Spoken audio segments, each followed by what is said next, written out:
आपण पाहत आहात प्रभावशाली न्यूज। आता प्रत्येक बातमी असेल प्रभावशाली। यानंतर जलयुक्त शिवारचे प्रणेते आणि शिवरायांच्या महाराष्ट्राला लाभलेला अभ्यासू व्यक्तिमत्व कर्तव्यदक्ष उपमुख्यमंत्री माननीय श्री देवेंद्रजी फडणवीस साहेब आपल्याला मार्गदर्शन करतील। हिंदवी स्वराज्याचे सरसंस्थापक छत्रपती शिवरायांना मानाचा मुजरा करतो। भारतीय राज्यघटनेचे शिल्पकार भारतरत्न डॉक्टर बाबासाहेब आंबेडकर यांना मानवंदना अर्पित करतो। आज परळीमध्ये आल्यानंतर दोन महत्त्वाच्या नाथांचं दर्शन आम्ही घेतलं। खऱ्या अर्थानं ज्योतिर्लिंग असलेलं आणि ज्यांच्या ऊर्जेने हा संपूर्ण संसार चाललेला आहे अशा परळी वैद्यनाथाचं दर्शन आम्ही घेतलं। आणि ज्यांच्या ऊर्जेमुळे राजकारणामध्ये आम्ही आहोत ते आमचे गोपीनाथराव मुंडे, त्या गोपीनाथाचं दर्शन देखील आज या ठिकाणी घेतलं। त्यामुळे एकीकडे परळी वैजनाथाच्या चरणी नतमस्तक होत असताना आमचे नेते गोपीनाथरावजी मुंडे यांना देखील या ठिकाणी विनम्र अभिवादन करतो। शासन आपल्या दारी ही संकल्पना ज्यांनी मांडली ते महाराष्ट्राचे लोकप्रिय मुख्यमंत्री आदरणीय एकनाथरावजी शिंदे साहेब, आपले धडाडीचे उपमुख्यमंत्री माननीय अजितदादा पवार साहेब, युवा नेते राज्याचे कृषी मंत्री आणि जिल्ह्याचे पालकमंत्री धनंजय मुंडेजी, आमच्या भगिनी आपल्या जिल्ह्याचे माजी पालकमंत्री पंकजाताई मुंडे, आमदार सुरेश अण्णा धस, आमदार प्रकाश अण्णा सोळंके, आमदार लक्ष्मण अण्णा पवार, आमदार बाळासाहेब आजबे, आमदार नमिताताई मुंदडा, सुरेश नवलेजी, भीमराव धोंडेजी, मधुकर अर्दडजी, दीपा मुंडेजी, नंदकुमार ठाकूर, मंचावरील सर्व मान्यवर आणि या ठिकाणी उपस्थित एवढ्या मोठ्या संख्येनं जिथपर्यंत माझी नजर जाते तिथपर्यंत मला लोकच लोक दिसत आहेत। अशा माझ्या सगळ्या बीड जिल्ह्यातील सर्व भगिनी आणि बंधूंनो, खरं म्हणजे धनंजय मुंडेंनी या ठिकाणी आल्यानंतर एक मिरवणूक ठेवली होती। ती जर मिरवणूक आम्ही काढली असती तर संध्याकाळपर्यंतही कार्यक्रम सुरू झाला नसता आणि या सगळ्या लोकांचं दर्शन घेता आलं नसतं। म्हणून सगळ्यात पहिल्यांदा आपल्याला विनम्रपणे या ठिकाणी अभिवादन करतो। खरं म्हणजे आज मराठवाडा संकटात आहे, बीड जिल्हा देखील संकटात आहे। मोठ्या प्रमाणात या ठिकाणी दुष्काळाची छाया आपल्याला पाहायला मिळते। अनेक तालुक्यांमध्ये त्या ठिकाणी पाऊस कमी पडल्यामुळे शेतकऱ्यांना मोठी अडचण निर्माण झाली आहे। पण मला एका गोष्टीचं समाधान आहे की यावर्षी आपण निर्णय केला आणि मुख्यमंत्री एकनाथराव शिंदेजी यांच्या नेतृत्वामध्ये 1 रुपयामध्ये पीक विम्याची योजना ही या ठिकाणी आपण जाहीर केली। आणि मला हे सांगताना समाधान वाटतं की आपल्या या जिल्ह्यामध्ये 18 लाख शेतकऱ्यांना पहिल्यांदा विम्याच्या इतिहासामध्ये 25% अग्रिम हे त्यांच्या खात्यामध्ये मिळाली आणि कृषी मंत्र्यांनी स्वतः लक्ष घालून हा विमा सर्वांना मिळाला पाहिजे याकरता प्रयत्न केले। आणि आता येत्या काळामध्ये सगळे शेतकरी जेवढे या दुष्काळामुळे अडचणीत आहेत त्या सगळ्या शेतकऱ्यांना आमच्या एकनाथरावजी शिंदे यांच्या नेतृत्वातील सरकार पूर्णपणे मदत करेल। कुठलाही शेतकरी आम्ही वाऱ्यावर सोडणार नाही हा आपल्याला आश्वासित करण्याकरता या ठिकाणी मी आलेलो आहे। एवढंच नाही तर आपल्याला कल्पना आहे आपण आता मराठवाड्यामध्ये नानाजी देशमुख कृषी समृद्धी योजनेचा दुसरा टप्पा सुरू केलाय। या योजनेच्या अंतर्गत गावामध्ये प्रत्येकाला शेततळ असेल, त्या ठिकाणी शेततळ्याचं अस्तरीकरण असेल किंवा त्या ठिकाणी ड्रीपची व्यवस्था असेल, त्या ठिकाणी वेगवेगळ्या प्रकारच्या योजना असतील, त्या ठिकाणी आमच्या शेतकऱ्यांकरता गोदामाची योजना असेल, आमच्या शेतकऱ्याच्या शेतमालाला भाव देण्याकरता व्हॅल्यू ॲडिशनची त्या ठिकाणी व्यवस्था असेल, मिनी अशा प्रकारचे त्या ठिकाणी प्रक्रिया केंद्र असतील, या सगळ्या गोष्टी आता आपण या ठिकाणी सुरू केलेल्या आहेत। कुठेतरी आमच्या शेतकऱ्याला स्थैर्य यावं आणि त्याच्या शेतमालाला योग्य भाव मिळावा, हा प्रयत्न आपल्या सरकारच्या माध्यमातून चाललाय। आणि एवढंच नाही, लवकरच आम्ही केंद्र सरकारमध्ये पीयूषजी गोयल यांच्यासोबत बैठक घेतोय। आमच्या सोयाबीनचा भाव वाढला पाहिजे, आमच्या कापसाचा भाव वाढला पाहिजे, याकरता देखील केंद्र सरकारसोबत बैठक घेऊन आमच्या शेतकऱ्याला जो काही माल त्याच्याकडे आहे त्या माध्यमातून उचित दिलासा मिळाला पाहिजे, अशा प्रकारचा प्रयत्न आपण करतो।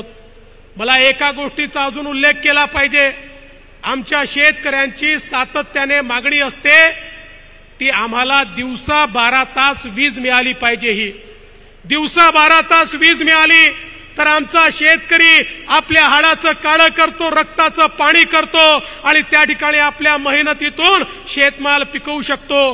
पण आपण वर्षानुवर्ष अर्धे दिवस सकाळी अर्धे दिवस रात्री वीज देतो, शेतकऱ्याला रात्री त्या ठिकाणी शेतीमध्ये जावं लागतं। आणि म्हणून आपण निर्णय केला, मुख्यमंत्री सौर कृषी वाहिनी योजना सुरू केली। आता या योजनेच्या अंतर्गत कृषी वाहिनी आपण सोलरवर करतोय आणि या माध्यमातून आमच्या शेतकऱ्यांना दिवसा 12 तास अखंडित वीज ही 365 दिवस आपण देण्याचा निर्णय घेतला। आणि मला आनंद आहे, पहिल्याच टप्प्यामध्ये बीड जिल्ह्यातल्या जवळपास 30% फिडरचं टेंडर हे आम्ही काढलेलं आहे। पुढच्या 3 महिन्यात अजून 30% फिडरचं आम्ही टेंडर काढू आणि पुढच्या वर्षापर्यंत बीड जिल्ह्यातल्या सगळ्या फिडरवर आम्ही सोलरायझेशनचं काम सुरू करू।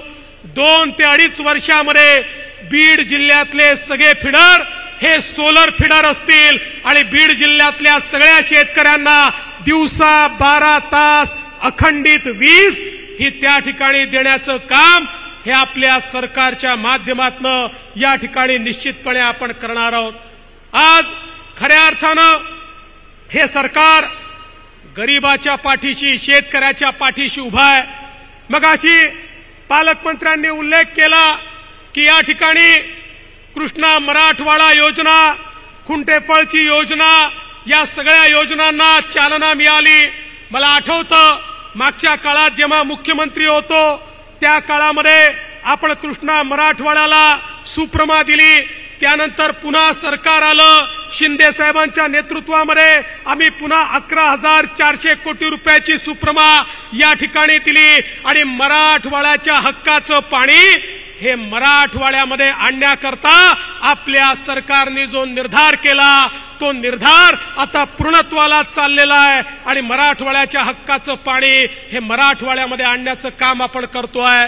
आणि एवढंच नाही, अजितदारांनी सांगितलं हे खरं आहे, मागच्या काळात आपण निर्णय घेतला आणि वाहून जाणारं पाणी गोदावरीच्या खोऱ्यामध्ये आणून मराठवाड्याला दुष्काळ मुक्त करण्याचा निर्णय आपण त्या ठिकाणी घेतला। आता त्या कामाला ही गती मिळालेली आहे। लवकरच आम्ही MWRRA कडे चाललो।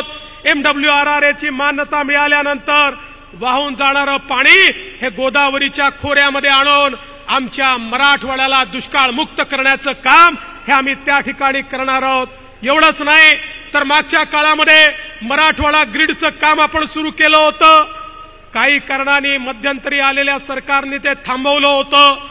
आता आपण मराठवाडा ग्रीडचा प्रस्ताव केंद्र सरकारकडे पाठवलाय आणि मी विश्वासाने सांगतो केंद्राची मान्यता मिळाल्यानंतर मराठवाडा ग्रीडचा प्रस्ताव देखील या ठिकाणी मंजूर होईल आणि आपण संपूर्ण पाईपच्या जाळ्याने गावोगावी पिण्याचं पाणी, शेतीचं पाणी हे मराठवाडा ग्रीडच्या माध्यमातून सगळ्या धरणांना जोडून मराठवाड्याला दुष्काळ मुक्त करण्याकरता एक मोठं त्या ठिकाणी पाऊल उचलणार आहोत।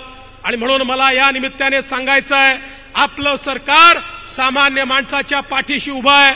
जलयुक्त शिवारच्या अंतर्गत मागच्या काळामध्ये पंकजाताईंच्या नेतृत्वात या जिल्ह्यात अतिशय सुंदर काम झालं। आता जलयुक्त शिवार टप्पा 2 आपण सुरू केलाय। मला विश्वास आहे, जसं मागच्या काळामध्ये बीड जिल्ह्याने जलयुक्त शिवारमध्ये पहिला नंबर पटकावला, याही वेळी बीड जिल्हाच या ठिकाणी पहिल्या क्रमांकावर जलयुक्त शिवारच्या अंतर्गत येईल आणि शेतकऱ्याच्या शेतीला पाणी देण्याकरता निश्चितपणे या ठिकाणी अतिशय उत्तम काम होईल। धनंजयजी, आपण साठवण तलावाची मागणी केली होती। मी म्हटलं परळीला चाललो आहे, पुन्हा तुम्ही विचाराल काय झालं। कालच 8ही साठवण तलावांना मी मान्यता दिलेली आहे आणि त्याचं काम देखील आता लवकरच आपण सुरू करतो। खरं म्हणजे या सरकारने घेतलेला एक निर्णय हा अत्यंत महत्वाचा निर्णय आहे। आज इतक्या मोठ्या प्रमाणात माता भगिनी या ठिकाणी आहे। पंकजाताई, मागच्या काळामध्ये माझी लेक भाग्यश्री सारखी चांगली योजना आपण सुरू केली। आता त्याचा पुढचा टप्पा आपण सुरू केलाय। एकनाथरावजी शिंदे यांच्या नेतृत्वामध्ये लेक लाडकी योजना सुरू केली आहे। ज्या घरामध्ये मुलगी जन्माला येईल ते घर लखपती झालं पाहिजे। मुलगी जन्माला आली की 5,000 रुपये, ती पहिल्या वर्गात गेली की 5,000 रुपये, ती 7व्या वर्गात गेली की त्या ठिकाणी 8,000 रुपये, ती 11व्या वर्गात गेली की 8,000 रुपये आणि ती 18 वर्षाची झाली की 75,000 रुपये, असे 1,00,000 रुपये ज्या घरामध्ये मुलगी जन्माला येईल ते घर लखपती करण्याचा निर्णय आपण या ठिकाणी घेतलेला आहे।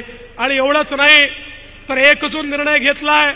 आमच्या माता भगिनींनी त्या निर्णयाचं मोठं स्वागत केलं आहे।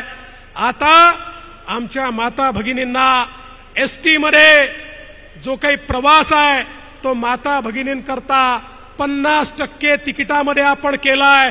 50% मोफत। माता भगिनींनी मुख्यमंत्र्यांचं टाळ्या वाजवून स्वागत केलं पाहिजे की माता भगिनींना आता 50%च पैसे लागतात।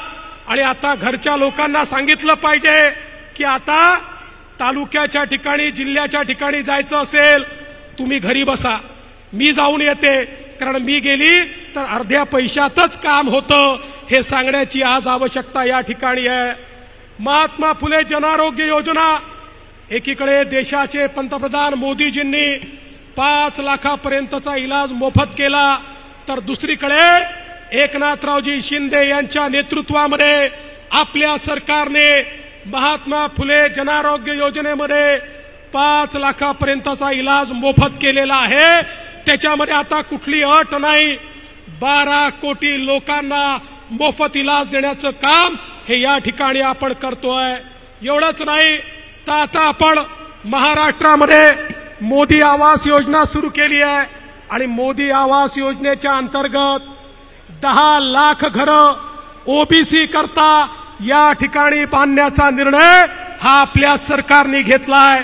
एकीकडे SC ST करता आपण घरं बांधतोय, ओपन करता बांधतोय, पण ओबीसी करता 10 लाख घरं हे आपल्या सरकारच्या माध्यमातून या ठिकाणी बांधण्यात येत आहेत। एवढंच नाही, आमच्या अंगणवाडी सेविका असतील, गटप्रवर्तक असतील, आशा सेविका असतील, सगळ्यांच्या मानधनामध्ये 1500 ते 1700 रुपये वाढ आपल्या सरकारने या ठिकाणी केली आहे। जे निराधारचे लोक आहेत त्यांना 1000च्या ऐवजी 1500 रुपये पेन्शन करण्याचा निर्णय आपण घेतलाय। आणि या व्यतिरिक्त मोठ्या प्रमाणात आमच्या मुलांच्या स्कॉलरशिपचे पैसे देखील वाढवण्याचं काम हे आपल्या सरकारने या ठिकाणी केलेलं आहे। खरं म्हणजे शिंदे साहेबांच्या नेतृत्वात सरकारने गेल्या 1.5 वर्षात केलेल्या कामांची यादी जर मी वाचली तर इतक्या मोठ्या प्रमाणात ही कामं झाली आहेत की ही यादी वाचता वाचता अपुरी पडेल। पण या निमित्ताने आज एक मागणी धनंजयजी तुम्ही पण केली आहे, पंकजाताईंनी पण केली आहे, ती म्हणजे वैद्यनाथाचं जे विकास आराखडा आपण तयार केलाय त्याला केंद्र सरकारने देखील पैसे दिले पाहिजेत. माननीय मुख्यमंत्री निश्चितपणे त्याची शिफारस करतील आणि मी स्वतः त्या ठिकाणी जाऊन मोदी सरकारकडनं तो आराखडा मंजूर करून आणेन आणि आमच्या वैद्यनाथाला या ठिकाणी प्रसाद योजनेच्या अंतर्गत निश्चितपणे जे काही काम या ठिकाणी करण्याची आवश्यकता आहे, जो काही कॉरिडॉर करण्याची आवश्यकता आहे, तो कॉरिडॉर निश्चितपणे आपण तयार करू. खरं म्हणजे वेळ खूप झालाय, मुख्यमंत्र्यांचं भाषण देखील ऐकायचं आहे, पण या निमित्ताने एवढंच सांगतो, आम्ही तिघं एकत्रित आलोत आणि आम्ही तिघं एकत्रित आल्यानंतर आमच्या मनामध्ये एकच ध्यास आहे, महाराष्ट्राचा विकास, महाराष्ट्राला पुढे घेऊन जाण्याचं काम आम्ही करतोय. पण काही लोकांना ते नको आहे, त्यामुळे ते लोक रोज ज्या प्रकारचे बेताल वक्तव्य करतात आम्ही त्याच्याकडे लक्षही देत नाही. आता काल परवा 4 राज्याच्या निवडणुका झाल्या. आता निवडणुकांमध्ये सीएम साहेबांना आणि मला प्रचाराला बोलवलं. आम्ही प्रचाराला गेलो. आम्ही गेलो तिथेही चांगला विजय मिळाला. आता काही लोकांना तेही पोटात दुखतं. म्हणाले तुम्ही दुसऱ्या राज्यात का गेले? अरे तुम्हाला बाजूच्या घरात कोणी बोलवत नाही, आम्हाला दुसऱ्या राज्यात बोलवतात, तर तुमच्या पोटामध्ये का दुखतं? हा माझा सवाल आहे. आता पुढच्या वेळेस तर अजितदादांना देखील घेऊन जाणार आहे, म्हणजे 2-4 सीटा दादा अजून वाढतील. पण हे सगळं झालं तरी आमचं लक्ष कुठे आहे? आमचं लक्ष हे महाराष्ट्रामध्येच आहे. या महाराष्ट्राला सुजलाम सुफलाम केल्याशिवाय आम्ही शांत बसणार नाही. इथले दीन दलित, गोर गरीब, आदिवासी, शेतकरी, शेतमजूर या प्रत्येकाच्या जीवनामध्ये परिवर्तन केल्याशिवाय आम्ही या ठिकाणी चूप बसणार नाही. आणि म्हणून जाता जाता केवळ एवढंच सांगतो, मगाशी आमच्या पंकजाताई म्हणाल्या की सगळ्यांना ही उत्कंठा आहे की आज या स्टेजवर पंकजाताई पण आहेत आणि धनंजय मुंडे पण आहेत. मी दोघांना विनंती एवढीच करेन की तुम्ही असेच एका स्टेजवर राहा आणि आमच्या तिघांची ताकद तुमच्या पाठीशी अशी उभी करू की परळी असेल, बीड असेल, काहीही पाहायची आवश्यकता नाही. आम्ही पूर्ण ताकदीने ताई तुमच्या पाठीशी आहोत आणि तुम्ही सगळे जर एकत्रित राहिलात तर परळीचंही कल्याण होईल, बीडचंही कल्याण होईल आणि महाराष्ट्राचंही कल्याण होईल.